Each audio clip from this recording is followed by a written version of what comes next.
உலகமெங்கும் உள்ள ஜீ தமிழ் நேயர்களுக்கு காலை வணக்கம்.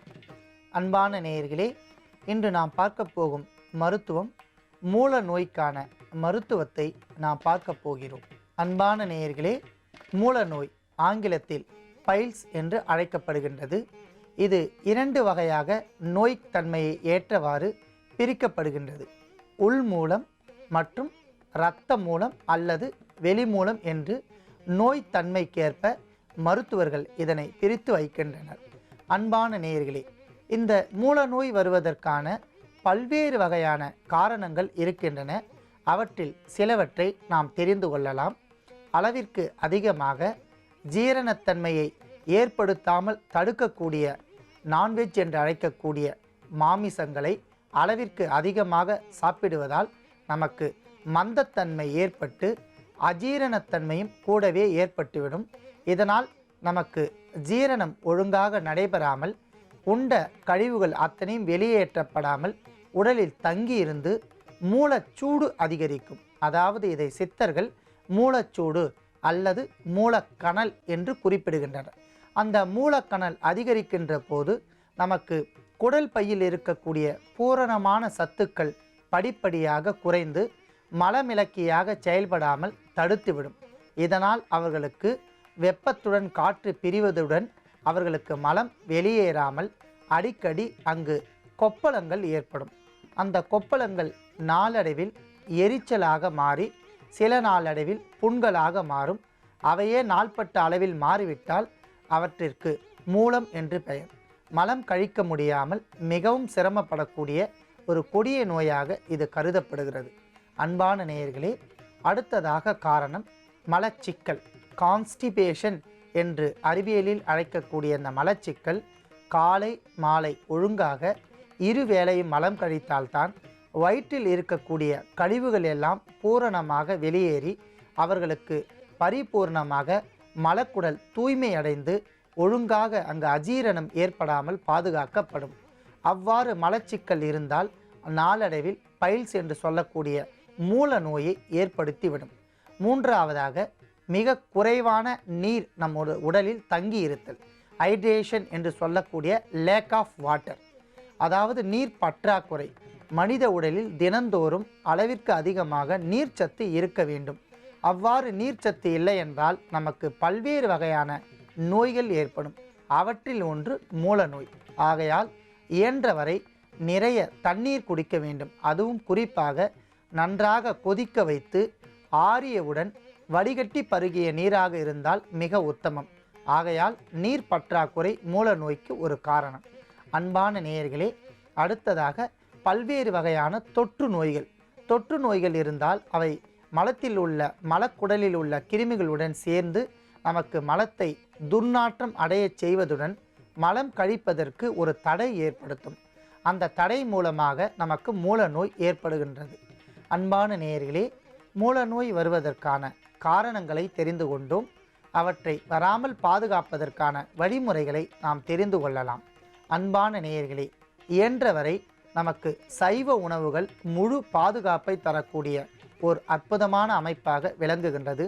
பசும் கீரைகள், பச்சை காய்கறிகள், பழங்கள் மற்றும் இயற்கை முறையில் விளைவிக்கப்பட்ட அரிசி, கைக்குத்தல் அரிசி, சம்பா மற்றும் சாமை, திணை இவற்றை உணவாக எடுத்துக்கொண்டால் நமக்கு ஜீரணம் முழுமையாக நடைபெற்று மலக்குடலில் கழிவுகள் தங்காமல் வெளியேற்றப்படும்.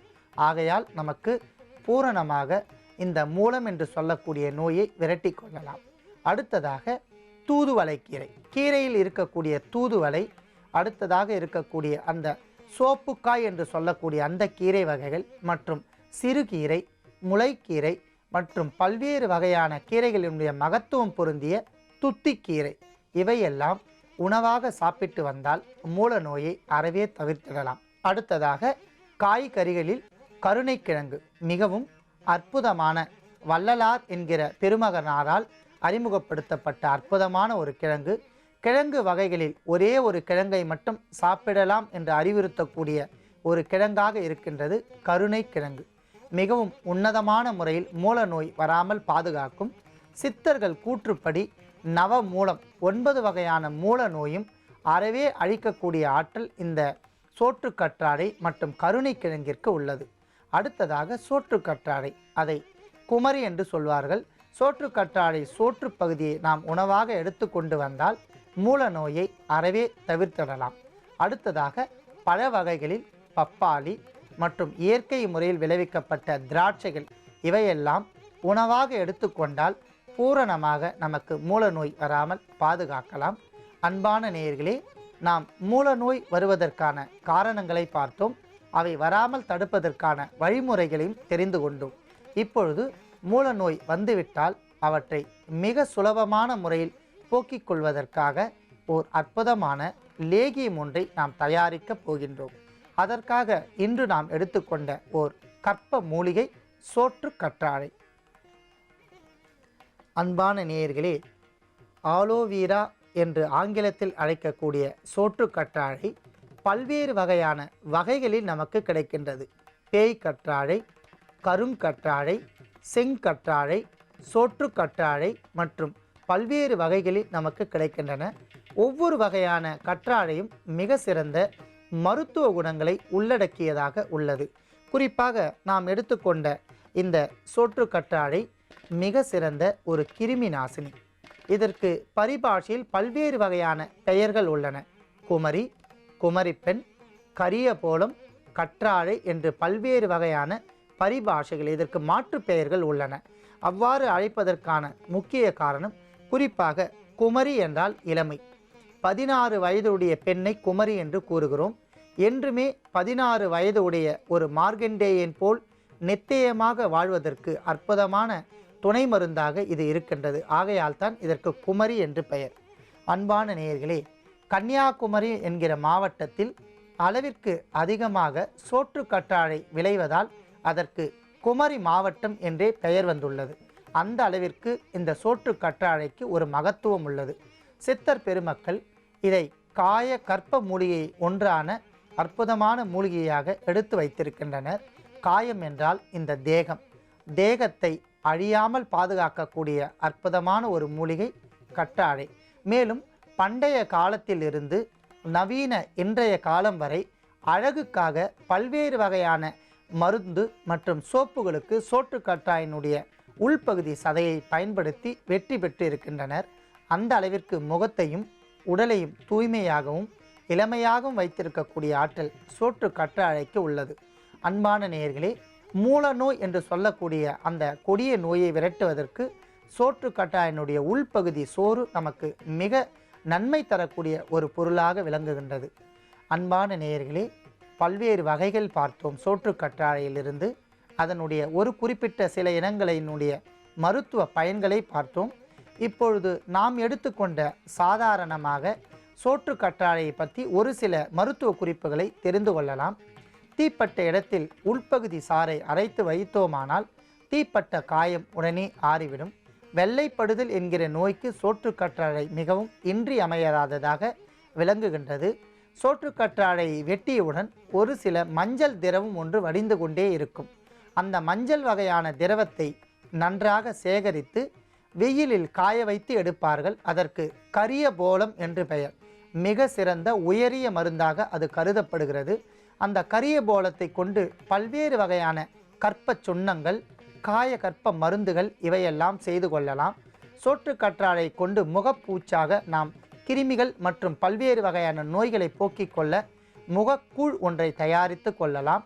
இப்படி எண்ணற்ற மருத்துவ குணங்களை அடக்கிய சோற்றுக்கற்றாழை மிக இன்றியமையாத ஒரு பொருளாக விளங்குகின்றது. அன்பான நேயர்களே, அந்த அளவிற்கு அற்புதமான வீரிய சக்தி கொண்ட சோற்றுக்கற்றாழை கொண்டு நாம் லேகியம் ஒன்றை செய்ய போகின்றோம். அதற்காக சோற்றுக்கற்றாழை நாம் 1/4 கிலோ அளவுக்கு வெட்டி எடுத்துக்கொண்டு மேல் தோலை நீக்கிவிட்டு உட்பகுதியில் இருக்கக்கூடிய அந்த அற்புதமான உட்சோரை மட்டும் தனியாக நீர் விட்டு எடுத்துக்கொள்ள. அன்பான நேயர்களே, உட்பகுதி சோரை மட்டும் வெட்டி எடுத்துக்கொண்டு தூய்மையான நீரில் 7 முறை கழுவி எடுத்துக்கொண்ட சோற்றுக்கற்றாழை சோரை நாம் நீரில் ஊற வைத்துள்ளோம். அடுத்ததாக நாம் எடுத்துக்கொண்ட பொருள் பசுனை. அன்பான நேயர்களே, நாட்டு மாட்டின் பசுனை மிக சிறந்த ஒரு காயகற்பமாகும். ஏனென்றால் மூல நோய் வருவதற்கு முக்கிய காரணம் நமது உடலில் இருக்கக்கூடிய சூட்டுத்தன்மை அதிகரிப்பதனால்தான். அந்த சூட்டை அதிகரிக்காமல் மிகவும் குளிர்ச்சியாக வைத்திருக்கக்கூடிய ஒரு அற்புதமான பொருள் நாட்டு பசுனை. ஆகையால் நாட்டு பசுனையும் எடுத்து வைத்துள்ளோம். அடுத்ததாக திப்பிலி மிக சிறந்த கிருமி நாசினி, உள்மூலம் என்று சொல்லக்கூடிய மூல நோய். அடுத்ததாக வெளிமூலம், அதற்கு ஆங்கிலத்தில் ஃபிஸ்டுலா என்று பெயர். அவர்கள் மலம் கழிக்கின்ற பொழுது மலக்குடலில் இருந்து ஒரு சில சிறிய துவாரங்கள் வழியாக நமக்கு சதை தொங்கும். அந்த சதையை அறவே அறுக்கக்கூடிய ஆற்றல் இந்த திப்பிலி என்கிற மூலிகைக்கு உள்ளது. ஏனென்றால் இது ஒரு கிருமி நாசினி. ஆகையால் திப்பிலியும் எடுத்து வைத்துள்ளோம். அடுத்ததாக பனம் கற்கண்டு. அன்பான நேயர்களே, உடல் சூடை அதிகரிக்காமல், உடல் வெட்டையை அதிகரிக்காமல் குளிர்ச்சியாக வைத்திருக்கக்கூடிய ஒரு பொருள். வயிற்று பகுதியில் இருக்கக்கூடிய பல்வேறு வகையான கசடுகளை வெளியேற்றக்கூடிய ஆற்றல் பனம் கற்கண்டுக்கு இருப்பதால் பனம் கற்கண்டையும் எடுத்து வைத்துள்ளோம். அடுத்ததாக சுக்கு, மிக சிறந்த ஒரு அற்புதமான ஒரு கிருமி நாசினியான ஒரு பொருள் சுக்கு. இஞ்சியை நன்றாக உலர வைத்து மேல் தோல் நீக்கிய சுக்கு துண்டுகள் நாம் எடுத்து வைத்துள்ளோம். குன்மங்கள் மொத்தம் 18. குன்மம் என்றால் வயிற்று வலி. 18 வகையான குன்மங்களை நீக்குவதோடு மூலத்திற்கான அறிகுறிகளை அறவே அறுத்து ஒழியக்கூடிய ஆற்றல் சுக்கிற்கு இருப்பதால் சுக்கையும் எடுத்து வைத்துள்ளோம். அடுத்ததாக மிளகு. அன்பான நேயர்களே, விஷக்கிருமிகள் மற்றும் தேவையற்ற கிருமிகள் உடலில் கலந்திருந்தால், அவை இரத்தத்தில் கலந்திருந்தாலும் நஞ்சுக்களை நீக்கக்கூடிய ஆற்றல் மிளகிற்கு இருப்பதால் மிளகையும் எடுத்து வைத்துள்ளோம். அன்பான நேயர்களே, அத்தனை பொருட்களையும் கொண்டு நாம் ஆலோவேரா என்று அழைக்கக்கூடிய சோற்றுக்கற்றாழை லேகியம் ஒன்றை செய்ய போகின்றோம். அன்பான நேயர்களே, நாம் இப்பொழுது சோற்றுக்கற்றாழை என்கிற மூலிகையை கொண்டு மூல நோய்க்கான ஓர் லேகியம் ஒன்றை செய்ய போகின்றோம். அதற்காக முதலில் சுக்கு 10 கிராம், மிளகு 10 கிராம், திப்பிலி 10 கிராம், பனம் கற்கண்டு 10 கிராம், இவை அனைத்தும் சமநடையாக எடுத்துக்கொண்டு சன்னமான முறையில் நாம் தூள் செய்து எடுத்துக்கொள்ள வேண்டும். அன்பான நேயர்களே, எடுத்துக்கொண்ட பொருளை சன்னமான முறையில் தூள் செய்ததை பார்க்கலாம். இவ்வாறு நன்றாக அரைத்து தூள் செய்து எடுத்துக்கொண்ட பொருளை நாம் தனியாக வைத்து கொள்ளலாம்.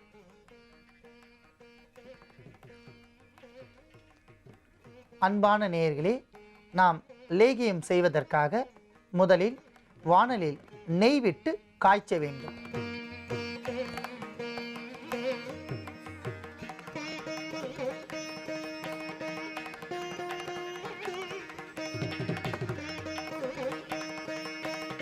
நன்றாக காய்ந்து கொண்டிருக்கின்ற பசு நெய்யில் நாம் ஆலோவேரா என்று சொல்லக்கூடிய இந்த சோற்றுக்கற்றாழை ஜெல்லை நாம் தேவையான அளவிற்கு எடுத்து வைத்துள்ளோம்.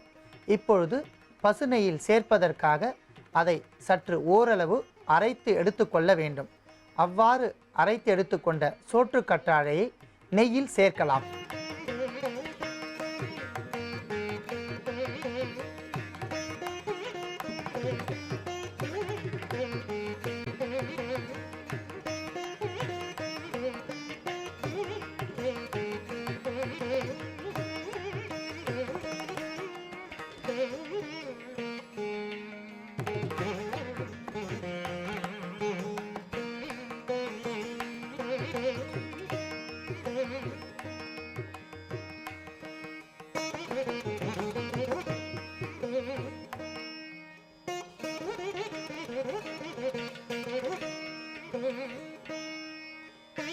சோற்றுக்கற்றாழையினுடைய உள்பகுதி சதை பசுநெய்யில் நன்றாக வெந்துவிட்டது. இப்பொழுது நாம் அரைத்து எடுத்து வைத்துள்ள தூளை சிறுக சிறுக சேர்த்து லேகிய பதத்தில் கிளற வேண்டும்.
சோற்றுக்கற்றாழை லேகியம் நமக்கு தயாராகிவிட்டது.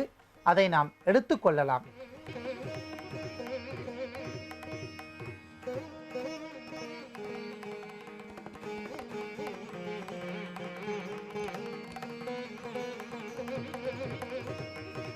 மிகவும் அற்புதமான மிக எளிமையான முறையில் நாம் தயாரித்த இந்த சோற்றுக்கற்றாழை லேகியம் மிக சிறந்த ஒரு கிருமி நாசினியோடு இல்லாமல் மூல நோயை அறவே தவிர்க்கக்கூடிய ஒரு அற்புதமான ஆற்றல் இதற்கு உள்ளது. அன்பான நேயர்களே, பல்வேறு வகையான மூல நோய் உடையவர்கள், நவமூலம் 9 வகையான மூல நோய் உடையவர்களும் நவீன மருத்துவத்தில் அறுவை சிகிச்சை செய்து கொண்டாலும் அவர்களுக்கு படிப்படியாக மூலநோய் சரியாகும் என்று உத்தரவாதம் இல்லை. ஏனென்றால் மீண்டும் அங்கு இருக்கக்கூடிய புண்களால் மூலநோய் வருவதற்குண்டான சாத்தியக்கூறுகள் அதிகரிக்கும்.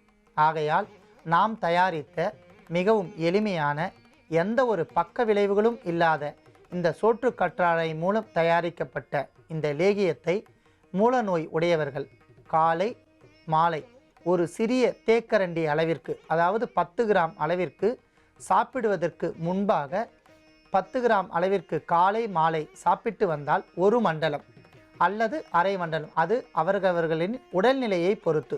ஒரு சிலருக்கு அரை மண்டலத்தில் சரியாகிவிடும், ஒரு சிலருக்கு ஒரு மண்டலம் வரை தேவைப்படும். ஆகையால் அவர்களின் உடல்நிலையை பொறுத்து ஒரு மண்டலம் சாப்பிட்டு வந்தால் படிப்படியாக மூலநோய் முழுவதுமாக நீங்கிவிடும். அன்பான நேயர்களே, இந்த லேகியத்தை பயன்படுத்துகின்ற பொழுது ஒரு பத்தியத்தை கடைபிடிக்க வேண்டும். மாமிசம் மற்றும் மது இவற்றை தவிர்த்துவிட்டால் பூரணமாக ஒரு மண்டலத்தில் மூலநோய் நீங்கிவிடும். அன்பான நேயர்களே, மிக எளிமையான முறையில் நாம் தயாரித்த லேகியம் 6 மாத காலம் வரை கெடாது. ஏனென்றால் நாம் பசுநெய்யில் செய்து வைத்திருப்பதால் 6 மாத காலம் வரை கெடாமல் இருக்கக்கூடிய இந்த அற்புதமான லேகியத்தை மூலநோய் உடையவர்கள் பயன்படுத்தி நோயின்றி வாழ வேண்டும். அன்பான நேயர்களே, நாம் இடைவெளிக்கு முன்பாக சோற்றுக்கற்றாழை என்கிற மூலிகையை கொண்டு மூல நோய்க்கான ஒரு அற்புதமான லேகியம் ஒன்றை தயாரித்தோம். இப்பொழுது அதே சோற்றுக்கற்றாழையை கொண்டு உடல் சூட்டிற்கான ஒரு அற்புதமான உள்ளுக்குள் சாப்பிடுகின்ற ஒரு தைலம் ஒன்றை தயாரிக்கப் போகின்றோம். அன்பான நேயர்களே, உடல் சூடு அடையாமல் எப்பொழுதுமே நம் உடலை பார்த்து கொள்ள வேண்டும். இவற்றால் நமக்கு கண் எரிச்சல் மற்றும் தலையில் ஏற்படுகின்ற தலை பாரம், உடல் எங்கும் எரிச்சல் ஏற்படும். ஆகையால் இயன்றவரை உடலை சூடாக இருக்க வைக்காமல் குளிர்ச்சியாக இருக்க வைக்க வேண்டும். அவ்வாறு உடல் சூடு குறைவதற்கான ஒரு தைலத்தை நாம் தயாரிக்கப் போகின்றோம். அதற்காக எடுத்துக்கொண்ட பொருள் சோற்றுக்கற்றாழை, சோறு, அவற்றை நன்றாக நீர் விட்டு அரைத்து எடுத்து வைத்து கொண்ட ஜெல் 25 கிராம். அடுத்ததாக வெந்தயம். அன்பான நேயர்களே, மிக சிறந்த குளிர்ச்சியான பொருள் வெந்தயம் என்பதால் வெந்தயத்தையும் எடுத்து வைத்துள்ளோம். அடுத்ததாக விளக்கெண்ணெய், கஸ்டர்ட் ஆயில் என்று சொல்லக்கூடிய விளக்கெண்ணெய் மிக சிறந்த ஒரு கிருமி நாசினி.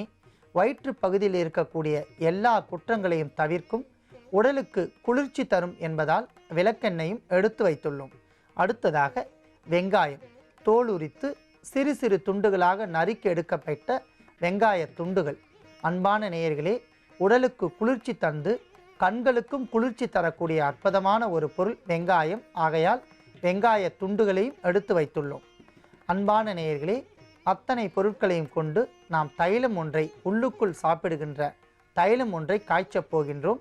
அதற்காக 100 மில்லி அளவிற்கு விளக்கெண்ணெயை நன்றாக காய்ச்ச வேண்டும்.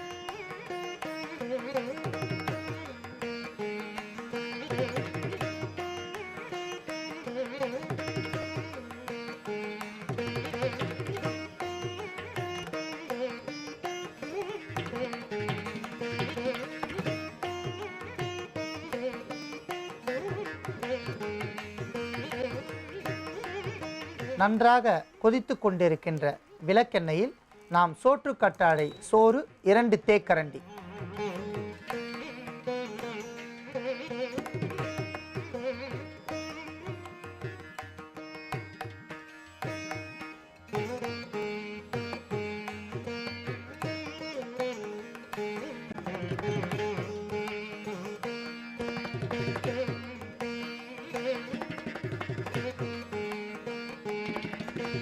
அடுத்ததாக வெந்தயம் 1/2 தேக்கரண்டி,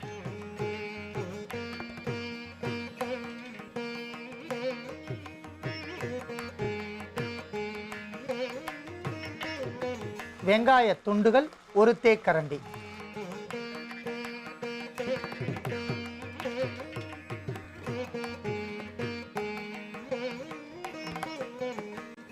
அத்தனை பொருட்களும் விளக்கெண்ணெயில் பரிபூர்ணமாக வெந்துவிட்டன. இப்பொழுது நமக்கு தேவையான அளவிற்கு தைல பதத்தில் வந்துள்ளது. ஆகையால் வடிகட்டி எடுத்துக்கொள்ளலாம்.